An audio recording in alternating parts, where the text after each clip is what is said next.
कार्तिक जी, Brent crude oil की बार बार बात की जा रही थी कि पहले उसके प्राइसेस जब पूरी तरह वॉर पीक पे था तो $110 प्रति बैरल के ऊपर पहुंच गए थे, जो बहुत ज्यादा हाई प्राइसेस है, जिसकी वजह से हर देश में हमने देखा कि किस तरीके से पेट्रोल और डीजल के प्राइसेस में बहुत ज्यादा हाइक हुआ। अब उसी स्टेज पर आकर पहुंच गया है जैसा स्टेज 28 फरवरी से पहले था, यानी कि जब वॉर शुरू हुआ था तब भी लगभग $73 प्रति बैरल था और आज भी लगभग वैसा ही सिचुएशन ब्रेंट क्रूड ऑयल का है। तो अब क्या कहें कि ये जो पूरा कूलिंग ऑफ पीरियड है इसमें ब्रेंट क्रूड के प्राइसेस भी थोड़े कूल हुए हैं, अब ये आगे कितनी देर तक ऐसा रहेगा? देखिए, मैं यहाँ पे यूएई से आपको एक चीज बता सकता हूँ कि यहाँ पे भी कॉन्स्टेंटली प्राइसेस इंक्रीज ही हो रहे थे। ये महीना पहला महीना है जहाँ पे प्राइसेस डिक्रीज हुए हैं, तो that is good news. Even UAE में काफी लोगों को ये कंसर्न था क्योंकि पेट्रोल प्राइसेस बहुत बढ़ गए थे। दूसरा, अगर मैं आपको कह सकूं तो after a long time UAE से डायरेक्ट फ्लाइट ईरान के लिए वापस खुल गई है। तो ये सारे इंडिकेशंस है कि समवेयर डाउन द लाइन एक इंटरनल सहमति है कि भैया this can not go on and on, क्योंकि ना ही सिर्फ मिडिल ईस्ट या गल्फ को फर्क पड़ता है, बट यहाँ पे अगर स्टेबल नहीं रहता तो it impacts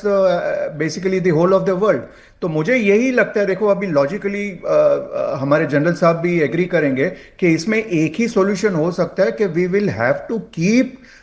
Israel and Lebanon separate out of the peace deal, क्योंकि ना इजराइल मानेगा ना ईरान मानेगा to get its control out of the Houthi and Hezbollah और जो भी उनके प्रॉक्सीज है। तो कहीं ना कहीं अगर आप उसको मिक्सअप कर दोगे ना तो I don't think it will work out at all. But overall मुझे लगता है मिड टर्म जब तक है, रफली अक्टूबर नवंबर तक, तब तक we can expect this blow hot blow cold या talk talk fight proper full scale war तो I don't see in the next couple of months. Amitabh Singh ji भी हमारे साथ जुड़ गए हैं, foreign affair expert. Amitabh ji, जिस तरीके से इस पूरे मामले में जो शिप्स जो होर्मुज को क्रॉस कर रहे थे, जो पहले क्रॉस करते थे वो लगभग 138 वेजल्स क्रॉस करते थे पर डे, और अब जब से ये एमओयू साइन हुआ है यानी कि आज तक लगभग 15 दिन में जो 284 वेसल सिर्फ क्रॉस किए हैं। ये अच्छा डेटा तो नहीं है सर, 138 एक दिन में वॉर से पहले और 284 सिर्फ पिछले 15 दिन में। क्या ये डेटा और बढ़ेगा या अभी भी जिस तरीके से होर्मुज पर रिस्ट्रिक्शन लगा रखी है ईरान ने और ईरान पूरी तरह उस पर अपना कब्जा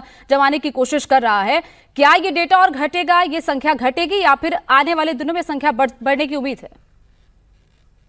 देखिए, होर्मुज पर ईरान के कंट्रोल का दो फायदा है। एक तो जो उसके अपने तेल दुनिया में बिकेंगे उसकी डिमांड बढ़ जाएगी और वो होर्मुज को बाईपास करके बंदर अब्बास से निकलते हैं, तो कई बार क्या होगा कि उनके वेसल्स को प्रेफरेंस मिलेगा, दूसरों वेसल्स को प्रेफरेंस नहीं मिलेगा। लेकिन इस समय आप वॉल्यूम की जो बात करें कि बहुत कम वहां से जहाज निकल पा रहे हैं, मुझे लगता है ये इसी तरह कुछ दिनों तक चलेगा। मैं ये मानता हूं कि ये 3 महीने तक ऐसा ही रहेगा जब तक स्थितियां जो है सामान्य नहीं होंगी। और अभी भी बहुत रिस्क लेके जैसे इंडियन वेसल्स वहां से निकल पा रही हैं, वो अपने ट्रांसपॉन्डर्स ऑफ कर देती हैं कि वो डिटेक्ट नहीं कर पाए ईरानियन, एक स्पेसिफिक रूट से जाती हैं जो उनको पहले से बताया गया है। तो अभी बहुत सारे इसमें लिमिटेशंस हैं। अभी जितने भी प्रो ईरानियन या शायद ईरान को पैसे देके या ईरान के कंसेंट से जो जा रही हैं, सिर्फ वही शिप्स क्रॉस कर पा रही हैं। लेकिन अब ईरान जब दुनिया में तेल बेचने लगेगा, जब पूरी तरह से वो ओपन अप कर जाएगा,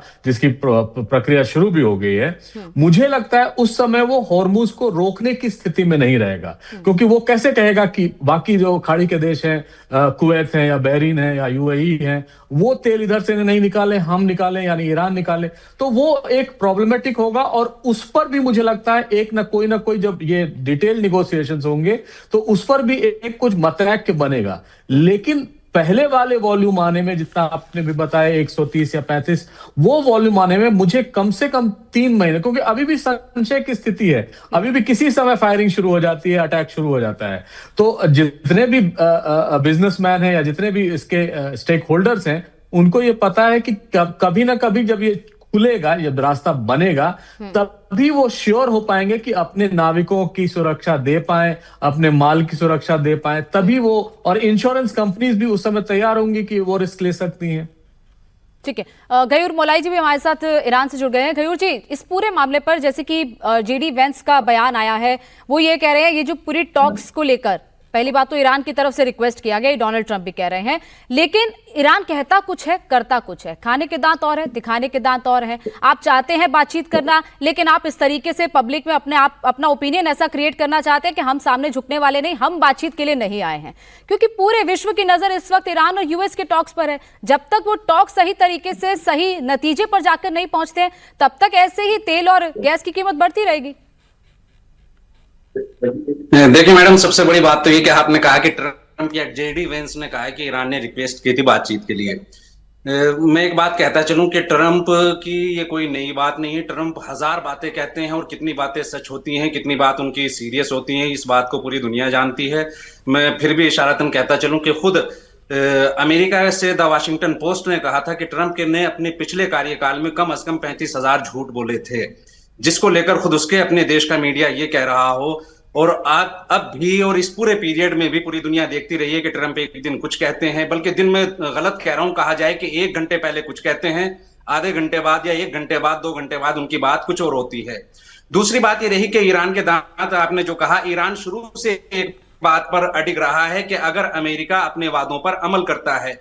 या वादों पर अमल करने से भी पहले फिर हम पहुंचे हुर्मुज को लेकर जो ये सारे संकट हुए हैं, ये संकट हुआ है 28 फरवरी के बाद, और ये संकट भी हुआ है अमेरिका और इसराइल की हरकतों के कारण, वरना उससे पहले ऐसा कोई संकट नहीं था। अब भी ईरान और अमेरिका के दरमियान जिस एमओयू पर दस्तखत हुए हैं, अगर उसका अमेरिका सही से पालन करे तो संकट अब भी नहीं है, संकट अब भी खत्म हो जाएगा। ईरान ने ये बात क्लियर कही है, स्पष्ट रूप से कही है कि आपको हुर्मुज से गुजरना है तो पहले ईरान के साथ हमाहंगी करनी होगी, ईरान के साथ तालमेल बनाना होगा। ईरान को इन्फॉर्म कीजिए और ईरान जो रास्ता आपको प्रोवाइड करा रहा है, जो रास्ता बता रहा है, उस रास्ते से गुजरिए।